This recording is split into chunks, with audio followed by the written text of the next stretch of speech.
Well, I guess we can get down to business. Good morning, everybody. You are listening to Global Affairs Unfiltered with me, Jack Stockwell, simultaneously at K-Talk as well as the stream. And a lot of things I want to go over with you this morning, but one of the, every now and then something comes down the pike to give you better clarity on some things that, may have been a little cobwebby in the back of your head, things that you have suspected all along, but you weren't really sure, things that kind of push over the edge to where you can reach a conclusion that you've been fighting against, but it is inevitable that it finally dawns in your consciousness. And I had several things I wanted to talk about in the way of update, but I have got to start with this. Israel's parliament yesterday, Monday, passed a law approving the death penalty for Palestinians who are convicted of murdering Israelis, and a measure that has been harshly condemned by the international community already and rights groups as being very discriminatory and inhumane. So what happened was the passage of this bill marked the culmination of a year-long drive by the far right in the Knesset to escalate punishment for Palestinians convicted of nationalist offenses against Israelis. So Prime Minister Netanyahu came to the Knesset to vote for the bill in person. The law makes the death penalty by hanging the default punishment for West Bank Palestinians convicted of nationalist killings. It also gives the Israeli courts the option of imposing death penalty on Israeli citizens convicted of similar charges, but the language that the legal experts say effectively confines those who can be sentenced to death to Palestinian citizens of Israel and really excludes Jewish citizens. Now, it cannot be applied retroactively to any prisoners Israel currently holds, including the Hamas-led militants who attacked the country October 7th, triggering the Israeli-Hamas war in the Gaza Strip. But after the final 62 to 48 vote in favor, lawmakers just erupted into cheers and stood in jubilation. And not Netanyahu remained in his seat, did not immediately react or speak about it. But Israel's firebrand Minister of National Security, Ithamar Ben-Gvir, evil incarnate, mind you, who spearheaded the push for this legislation, brandished a bottle in celebration. The far-right lawmaker, Limor son Har Malek, sounds an awful lot like Molech, one of the bill's original sponsors, whose first husband was killed in a Palestinian militant attack in the West Bank, smiled through tears. The legislation, which says it will take effect in 30 days, is going to face, obviously, legal challenges that may stall its implementation, but you can bet your bottom dollar it will be installed. Now, minutes after the bill passed, the Association of Civil Rights in Israel said it had already petitioned Israel's highest court to challenge the law, and it called the legislation discrimination by design, and said the parliament had enacted it without legal authority over West Bank Palestinians who are not Israeli citizens. The West Bank, mind you, is not Israel. It's like the state of Texas passing a law involving the citizens across the Rio Grande down as far as Monterrey, Mexico. And that if somehow we were to apprehend them, we could hang them for crimes against America. Grab them, bring them here, hang them. I don't know, throw the body back in the Rio Grande maybe. But there is no legal authority of the Israeli Knesset over the West Bank. And as you well know, the West Bank was created when all of the separation stuff went on as a seed property for a Palestinian state. And Israel, of course, has been taking over, annexing, grabbing pieces of the West Bank all along. And now Israel has passed a law that can affect the Palestinians in the West Bank convicted of crimes against Israel, death by hanging. Now, the vote capped a day-long debate going on in the Knesset, and during earlier deliberations, lawmakers raised other concerns, including how the bill does not allow clemency, how it contradicts international conventions, and opposition lawmakers at times appeared to plead with their colleagues to vote against the bill. But before the vote, Ben-Gvir described the law as long overdue and a sign of strength and national pride, that we can hang those bastards. So from what Gvir said yesterday, once the vote passed, from today, every terrorist will know and the whole world will know that whoever takes a life, the state of Israel will take their life. And on his lapel, on the lapel of his suit, he wore the signature little pin, a small metal hangman's noose. I'm not kidding. This is I'm going through the Associated Press report of what happened. Now, Gilad Kariv of the Labor Party condemned the bill's stipulation that a unanimous judgment is not required to impose the death sentence. In other words, if you go before a panel of judges, they do things differently there than they do here. You know, in some respects, Israel's more free than we are. But in some respects, I would rather be before an American court than an Israeli court. However, the law in which a person can be sentenced to death without unanimous conviction, Gilad Kariv is saying, is this justice in your eyes? Is this the sanctity of life that the Israeli tradition has taught us? You know, to get a death penalty, the jury has to be unanimous in America. The jury has to be unanimous in recommending the death penalty. You know, once a conviction, and it's different from state to state, I know. But once a conviction of guilty in the first degree of murder, in the first degree is arrived at, then the jury, in some jurisdictions, can recommend to the court the punishment. But for death penalty, as opposed to life imprisonment, death penalty has to be a unanimous decision of the jury. Not in Israel. So the bill contravenes international law and risks turning Israeli soldiers and prison guards into war criminals against their will, according to Gilad Kariv. Now, some like Ida Sleiman of Hadash, the leftist Jewish Arab political party, left the chamber in dismay before the votes were completed. So what does the bill say?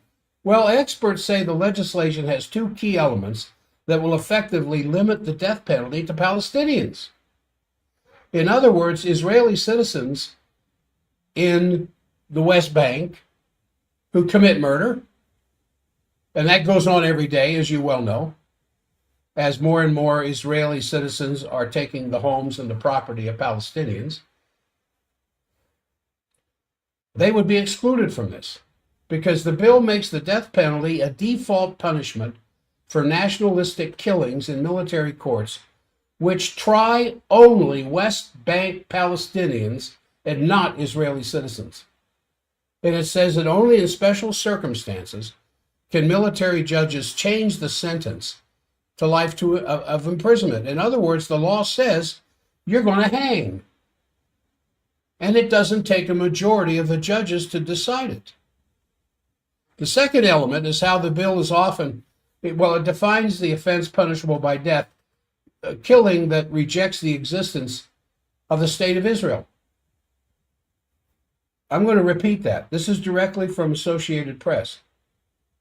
The second element of this new law is how the bill defines the offense that's punishable by death: a killing that rejects the existence of the state of Israel. Now, how do you kill somebody that's rejecting the state of Israel in the midst of your murder? You know, holding up a 7-Eleven and shooting the clerk, as opposed to shooting an officer of the law, which has no application in the West Bank, shooting a Israeli soldier, shooting a government official, not necessarily shooting, but killing. It will apply in the Israeli courts, but only what's considered terrorist activities that are motivated by the wish to undermine the existence of Israel, which means Jews cannot be indicted under the law.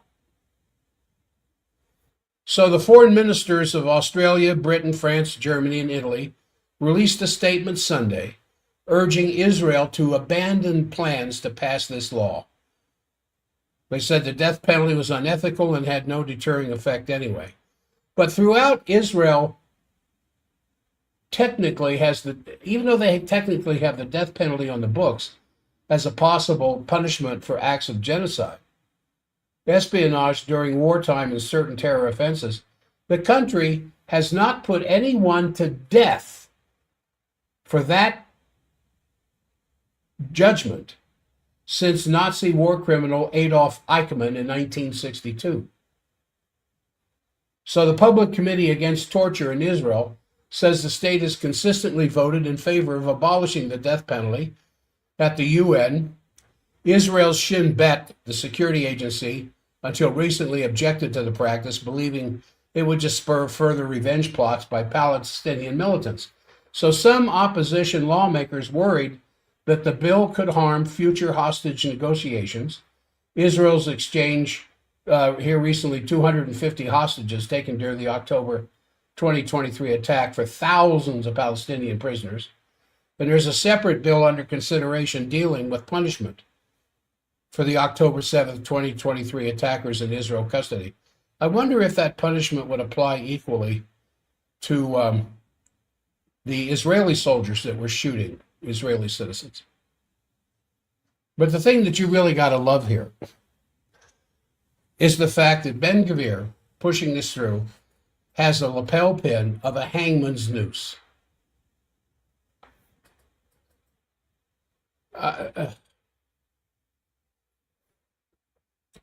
Well, that should tell you all you need to hear. Well, anyway, at the March 30th White House press briefing just yesterday, a reporter had the temerity to ask Press Secretary Caroline Leavitt what President Donald Trump thought about Pope Leo XIV, as he said in his Palm Sunday message, quote, that Jesus does not listen to the prayers of those who wage war, but rejects them, saying, even though you make many prayers, I will not listen, for your hands are full of blood. Speaking in place of Jesus. So the ever-deft Caroline Leavitt twisted the question around, claiming that the troops appreciate that the commander-in-chief prays for them. She chose not to address the satanic prayers of Hegseth, who calls himself the Secretary of War and prays for violence and no mercy. She left that out. Mohammed Safa, who just resigned, you've heard about this already.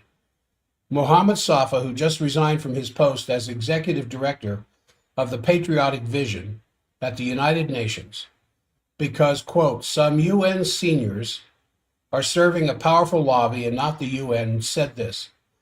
I don't think people understand the gravity of the situation as the UN is preparing for nuclear weapons use in Iran.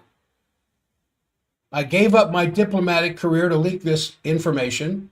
I suspended my duties so as not to be part of or witness to this crime against humanity in an attempt to prevent nuclear winter before it's too late.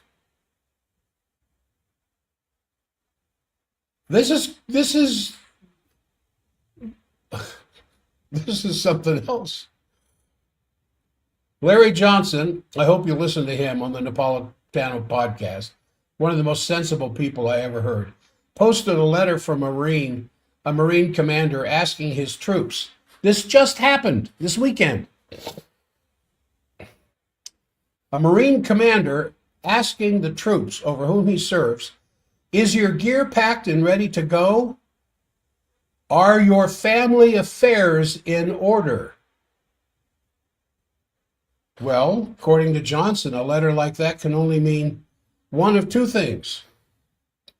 An elaborate deception campaign to convince Iran that the U.S. is going to attack in hopes that Iran will back down, or something as ominous as a tiny little hangman's noose hanging on that devil in human flesh Gavir's lapel of his suit.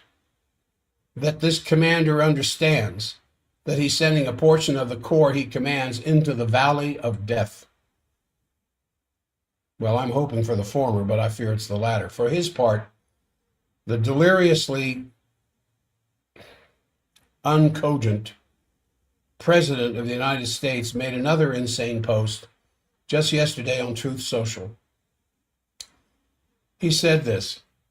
This is the President of the United States, the man who holds the nuclear football, the man who has a noose around his neck with a rope that leads to the hands of Netanyahu. Trump said this, great progress has been made, but for if any reason the deal is not reached shortly, which it probably will be, and if the Hormuz Strait is not immediately open for business, we will conclude our lovely stay in Iran by blowing up and completely obliterating all of their electric generating plants, oil wells, and Karg Island, and possibly all desalination plants, which we have purposely not yet touched. I don't think that's any way for the President of the United States to speak. You may have a different opinion. According to Pope Leo XIV's Palm Sunday message, if President Trump prays for success in this mission, which is a violation of international law and intent to commit war crimes, taking out their water, desalination, is a war crime, mind you. According to the Pope, God will not hear his prayer. Meanwhile, yesterday, March 30th, the NASA teams arrived at the Kennedy Space Center in Florida to begin the countdown for man's first orbit around the moon in over 50 years. You remember the first time beings orbited the moon was Christmas of 1968. A very difficult year for American world citizens in which both Martin Luther King Jr. and Robert Kennedy had been assassinated. At the time, the NASA astronauts, Frank Borman, Jim Lovell, and Bill Anders, while they were in space, chose to read the first 10 verses of Genesis. Because, said Lovell, the first 10 verses of Genesis is the foundation of many of the world's religions, not just the Christian religion. And there are many people in other religions than the Christian religion around the world. And so this would be appropriate to that, and that's how it came to pass. They closed their reading of Genesis with the message, may God bless all of you on the good earth. Now, there is this phenomenon that is known as the overview effect. You know, who was it that's saying from a distance? You know the song, From a Distance, how things look different. It's something called the overview effect, which is this emotion. You know, I remember the first time I ever felt that is when I flew my small plane over the Grand Canyon. I don't know if that was the first time. I was in my mid-20s, and I had a small airplane, and I was out building hours to get my pilot's license. And I flew down to Kanab and refueled at Kanab. And I was going to go to Flagstaff. But I diverted further to the west because there's parts there are parts of the Grand Canyon you're not allowed to fly over unless you're licensed by some tour group out of Las Vegas or somewhere. Well, I did it anyway. I got away with it. But I remember from a distance, I was probably at least 2,000 feet above the Grand Canyon when I flew over it. And I just remember that singular emotion. Wow. That kind of wow. Well, kind of a sense of wonder, a sense of unity, a sense of the smallness of the ground we had just previously been walking on, and at the same time, the vulnerability of it, accompanied by this passionate commitment to take care of it and to take care of humanity. Well, short of putting everybody, especially our political leaders, on the nearest spaceship and sending them up there for a little glimpse at a distance, this entire week leading up to Easter Sunday, one wonders if an exorcism performed by Paula White would leave anything left. Anyway, let me get on here. So Pakistan wants to hold U.S.-Iran talks. This is just crazy. It's just, it's just like this ongoing nonsense in the Ukraine, where they continue to bring in weapons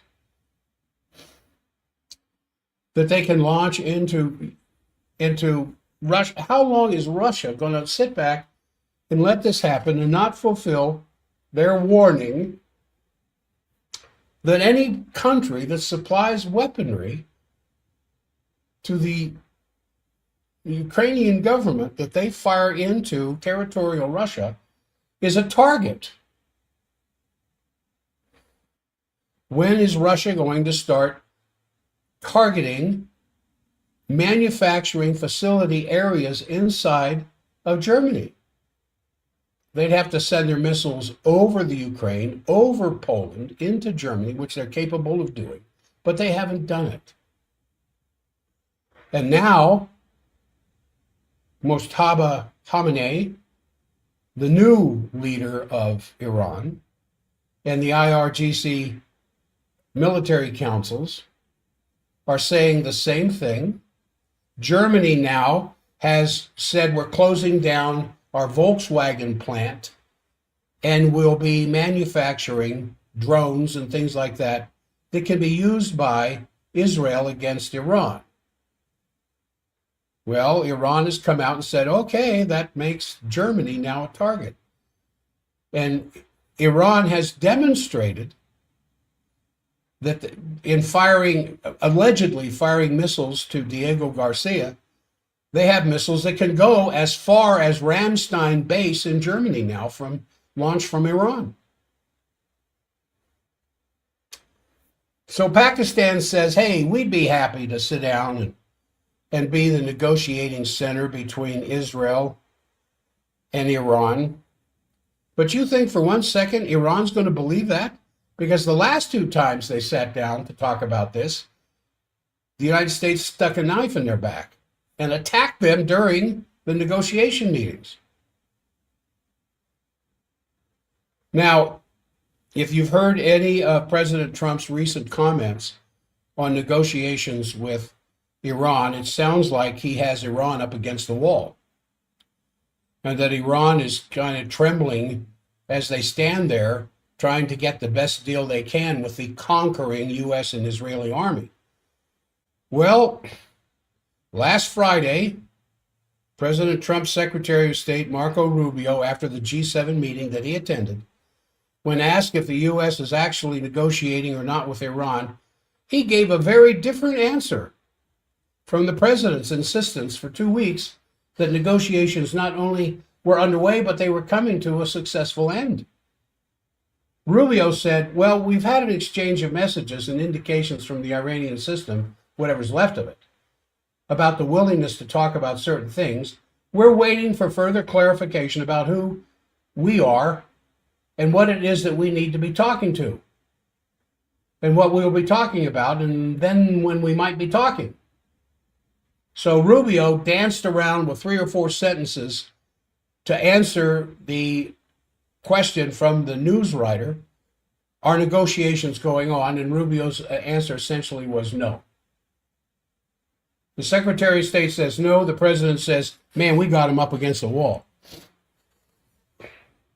Mohammed Safa, who just posted on X a letter of resignation from the Patriotic Vision of the UN, posted a panoramic photograph of the city of Tehran with this caption. This is the fellow who just, as I said here at the beginning of the show, resigned from his position because he's not going to be part of a nuclear attack on Iran. Sounds like they've already decided. He said, I don't think people understand the gravity of this situation. This is a picture of Tehran as he's holding it up. For you uneducated, untraveled, never served, war hawks licking your chops at the thought of bombing it, it's not some low population desert. There are families, children, family pets, regular working class people with dreams. You're sick to want war. Tehran is a city of nearly 10 million people. Imagine nuking Washington, Berlin, Paris, London, or beyond, bombed with nuclear weapons. He said, I gave up my diplomatic career to leak this information. I suspended my duties so as not to be part or of a witness to this crime against humanity in an attempt to prevent nuclear winter before it's too late. His quote goes on.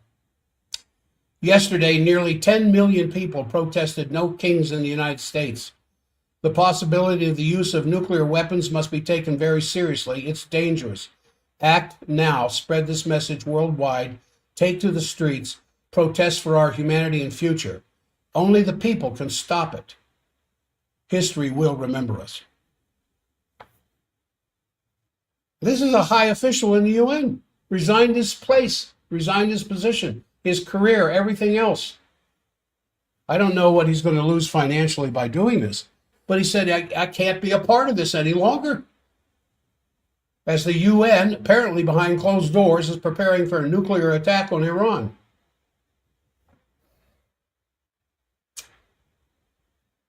Now, a couple of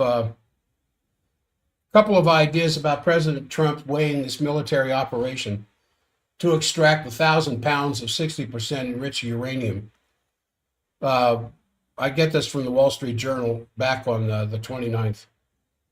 Citing certain unnamed U.S. officials, Trump hasn't made a decision on whether to give the order, adding that he's considering the danger to U.S. troops. Are you kidding?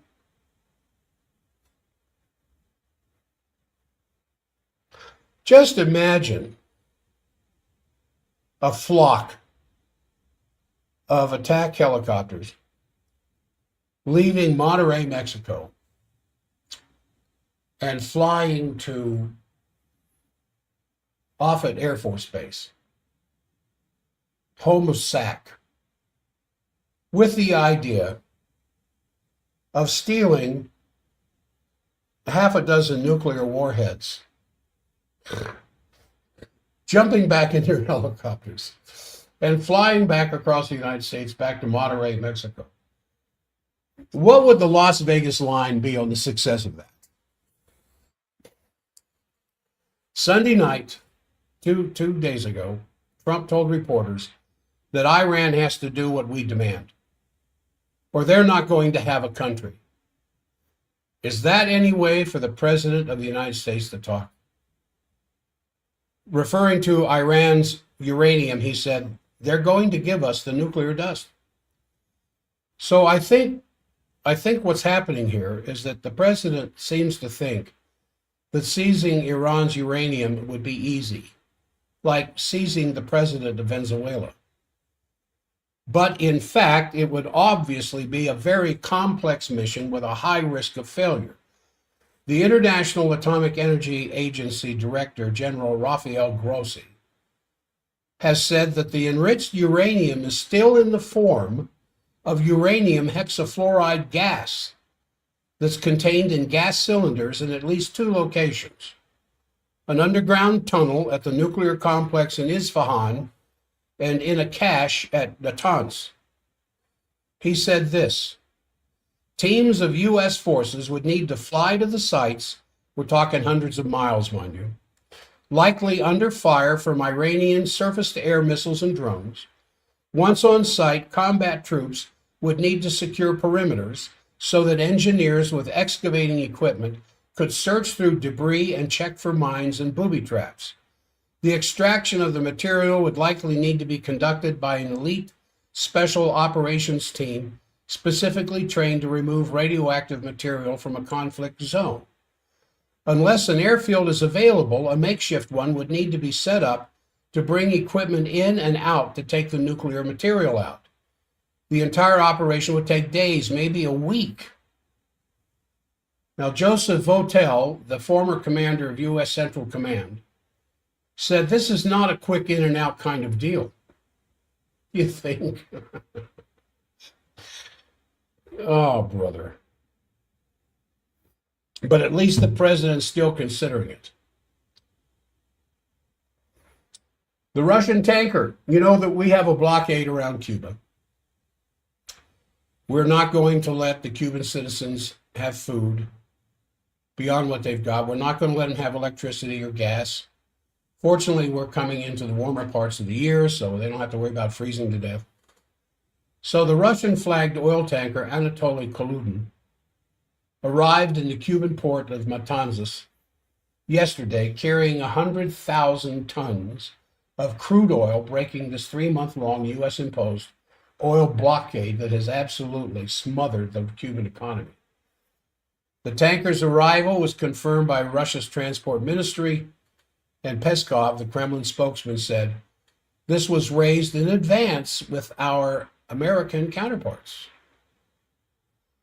So this blockade that's going on for 3 months has taken a huge human toll, halting all public transportation, all air travel, interrupting healthcare delivery, shutting down hospitals, and endangering lives. There have been 3 entire Cuban island-wide power outages this month alone. So speaking from St. Petersburg, where he was attending the 23rd Cuba-Russia Intergovernmental Council meeting, Cuba's Deputy Prime Minister, Oscar Perez Oliva, said that because of the oil blockade, 100,000 people, including 11,000 children, are awaiting surgeries that had to be postponed due to the fuel shortage.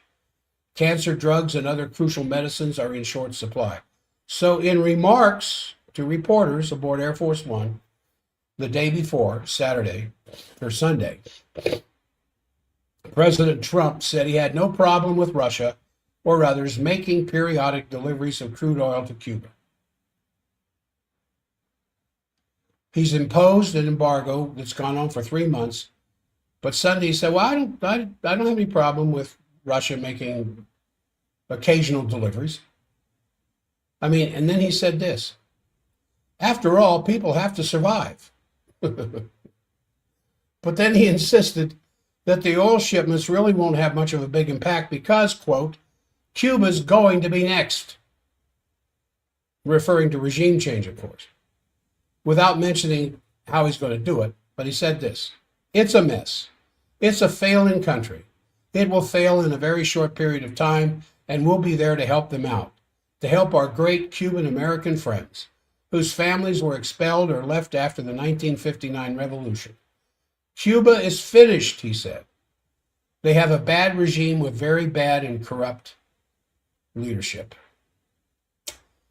Well, just a little bit more than 1 month after the start of this war against Iran, it is already an unmitigated disaster and complete failure from the standpoint of all the originally stated goals. But of course, that does not prevent our president yesterday declaring that he's going to make a complete obliteration of all Iran's electric generating plants, all their oil wells, and Karg Island as well if the deal is not reached. And then just 7 seconds after he said that, he said the United States is in serious discussions with a new and more reasonable regime to end our military operations in Iran. Now, is he talking about the Shah's son? We don't know, but he said a new and more reasonable regime right after Rubio got through talking and saying, well, no, we're not really negotiating with anybody. Now, obviously, the president's remarks Sunday do not necessarily correspond to reality. But that is what our president is putting out.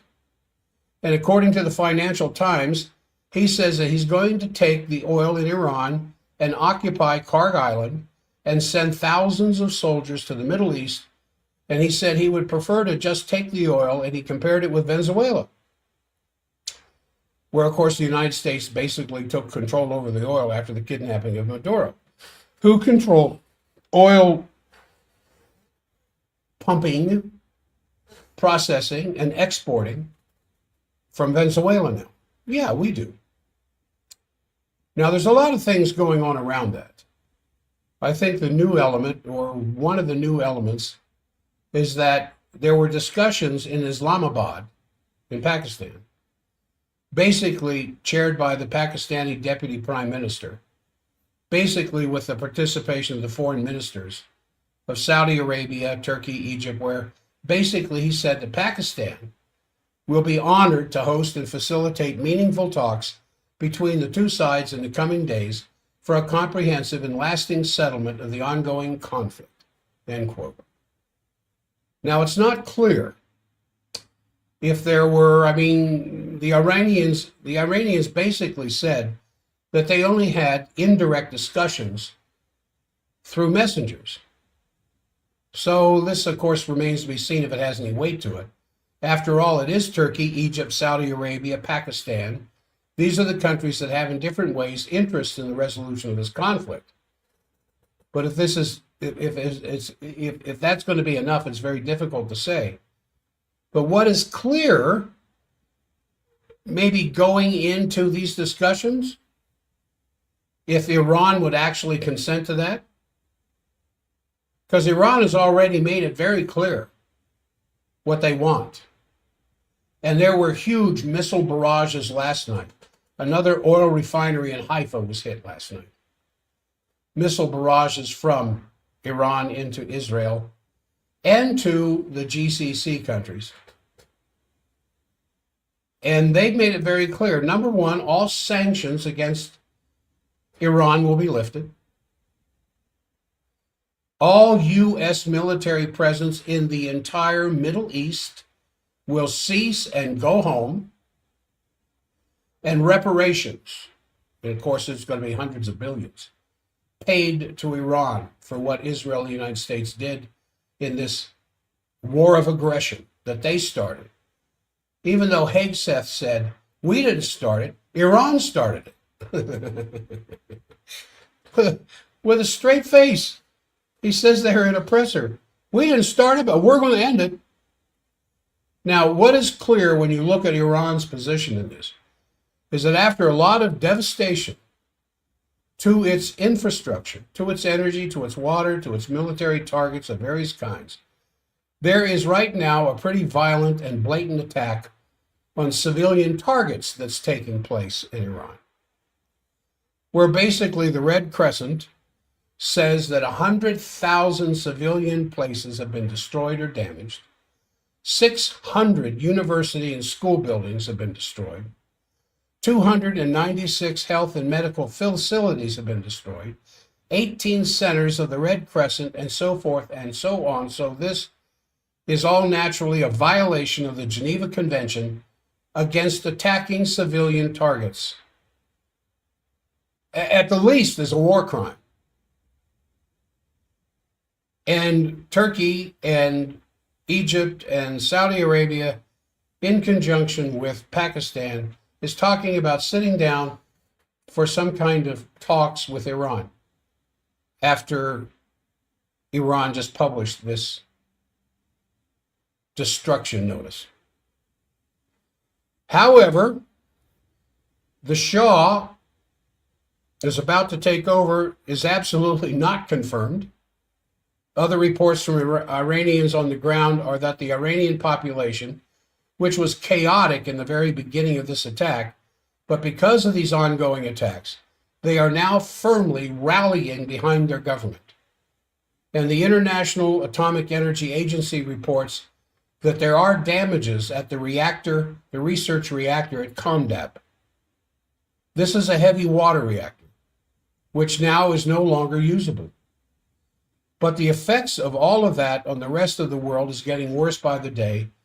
The energy dependency of many countries in Asia and other parts of the world, the Indian Prime Minister over the weekend has already declared that some forms of energy rationing, calling on families to only have one meal a day and to eat it together to save energy.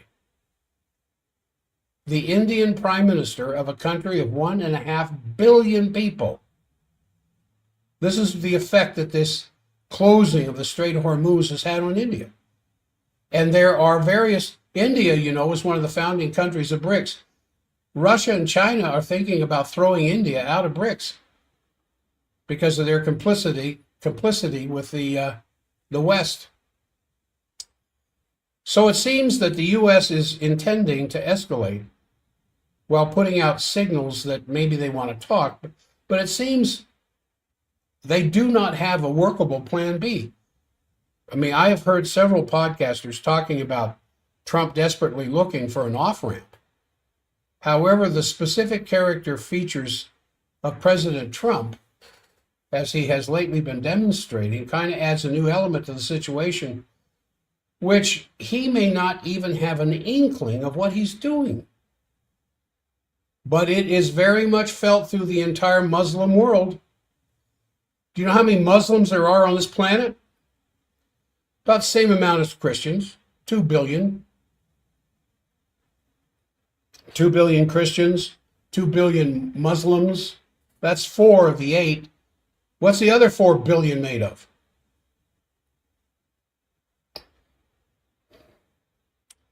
Well, in these remarks that President Trump, now I need to back up what I said, that I'm not so sure President Trump has an inkling of what he's saying sometimes, because of what he said Friday at the Sovereign Wealth Fund annual forum in Miami, where, and you've heard it, where he made some very strange statements. He said about King Salman bin al-Saud, he said, "I love the king of Saudi Arabia. What a man he is. When I was there, we bonded." But then he said about Mohammed bin Salman, the crown prince, he says, quote, "He did not think this was going to happen. He did not think he would be kissing my ass. He thought I was just another American president that was a loser, where the country was going downhill. Now he has to be nice to me."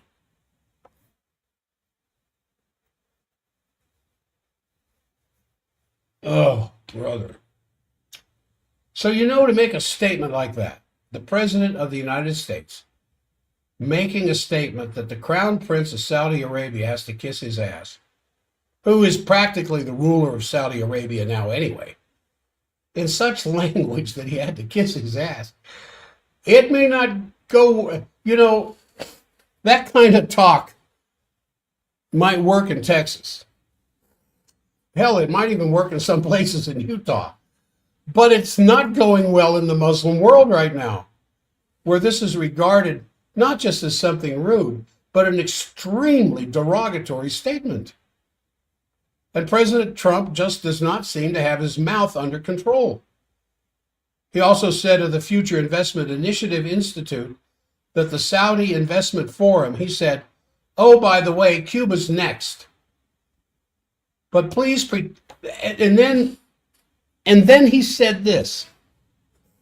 After he said Cuba's going to be the next one, he said this: "Please pretend that I did not say that. Please pretend that I did not say this. Please, please, please, dear media, ignore this statement. Many thanks. Cuba is the next one." I mean,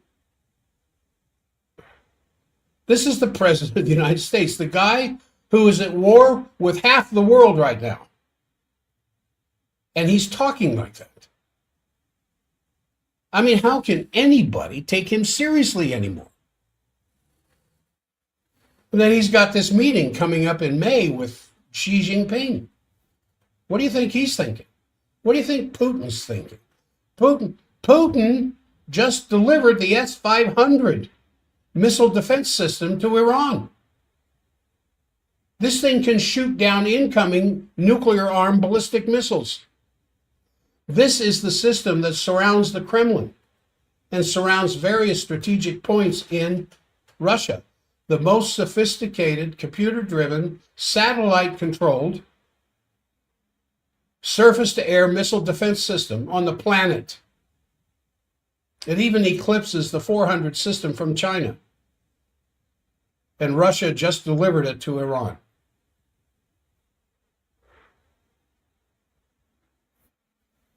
Because they don't take Trump seriously.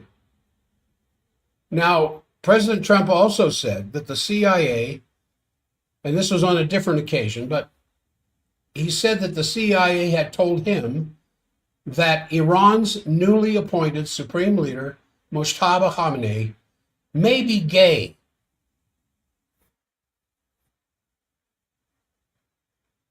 He said that to Fox News interview. Well, that kind of puts things off to a bad start. I mean, maybe the CIA did tell him that. Maybe it was a lie. Maybe it was part of the web of the lies that the CIA is surrounding Trump with. In any case, to say this against the supreme religious leader of half of the Muslim population of the world, I'm just reporting this because it's very well noted in world news that he said this. Also, for example, as a comment to that, a guy called Lawrence Friedman, a professor emeritus of war studies at King's College in London, basically thinks that Trump is now inhabiting an alternative reality, and that his utterances have become increasingly incoherent with contradictory statements following quickly one after another. So he says the only real opinion, according to his opinion, is for Trump to declare that he has achieved an unprecedented victory and then just walk away from Israel in the Middle East. But even in this case, it would be leaving a mess in the Gulf with no guarantee that Iran would reopen the Strait of Hormuz. And then one last thing here I wanted to mention about Tulsi Gabbard, because people keep asking, whatever happened to Tulsi? Well, Trump made a statement on Sunday where he hinted that there are differences among his top aides on their approach to Iran, and that he thinks that Tulsi was softer than him concerning curbing Iran's nuclear ambition. But then he said, but that's okay. Well, I've got more here, but we don't have any time. Oh, what a week this is going to turn out to be because of these demands by the president on Iran to open up the Strait of Hormuz or get bombed out of existence. And of course, you know by now Iran's response to that, what the IRGC has had to say. If you attack these targets that would be in direct violation of the Geneva Convention as war crimes, you can expect an even worse response from us on not just Israel, because we will take out all of Israel's energy, all of Israel's water, all of anything left to make life possible in Israel. But we'll do that to all the GCC countries as well. And you know we have the missiles to do it. Well, that's where we're at this Tuesday morning, March 31st, 2026. Now, I got a request from somebody last night to see this aged lady who has put on a few pounds, but who is crippled up with terrible pain in her lower back and her legs. And they wanted to know if I could do anything for her. My standard answer is, I don't know. I require three things. You've got to be alive. You have to have a spine. It has to be misaligned. If those three things are present, I usually can give you a lot of help. So I'm looking forward to being able to consult with her today. The half-off special still going on, and as we go into these extremely, increasingly troubled times ahead of us, it may be worthwhile to consider the possibility of any lingering pain, lingering headaches, neck problems, back, shoulder, hips, legs, especially the knees. You might want to sit down and have a free talk with me. We'll talk for up to half an hour at my cost. If I don't think I can help you, I'll tell you. There are people I say, no, this is what you're asking from me is outside of my scope of practice, but I have a couple of referrals for you that you might want to follow up with. But if I think I can help you, I'll tell you. And the thing about what I do is I only need to see you a few times. Usually by the time, there are exceptions, of course, but by the time I've seen you 3 or 4 or 5 times over that many weeks, most people have a good 90% improvement in their presenting complaints, head to toe. You would call 801-523-1890, 801-523-1890 to make an appointment. We have openings this week. So I just wanted to mention that before we go. I assume the news is going to play. Lowell, I'm sure, is in the station and ready to go. So I will be turning this over to him shortly. But don't despair. I want to bring things up to date. I want you, and you don't have to agree with me by any means. You can have different opinions on what I'm trying to express here. I'm just trying to bring into focus the fact that it isn't so much a few isolated terrorist groups in the Middle East that are a threat to world peace. It's us. We are the threat to world peace. And we need to get our Congress. I made some dramatic statements last week about throwing out all 4 members of the House of Representatives from Utah because they're silent. I don't hear anything out of them about these atrocities that we're committing. I still feel that way. Someone said, well, why don't you run? Because I think I'm much more effective on the radio than I would be as one voice. And that's if I could ever get elected. Who's going to elect me, for Pete's sake? All right, so top of the hour, I'm going to turn the program over to Lowell, who I know is ready to get up and go. I will be back tomorrow with a health program I guarantee you're going to want to hear. Keep your wits about you. Don't despair, but prepare. For those of you on the stream, thank you for your participation. Like, please, and subscribe and share, because that will spread the effectiveness of what we're trying to do here. I will see you.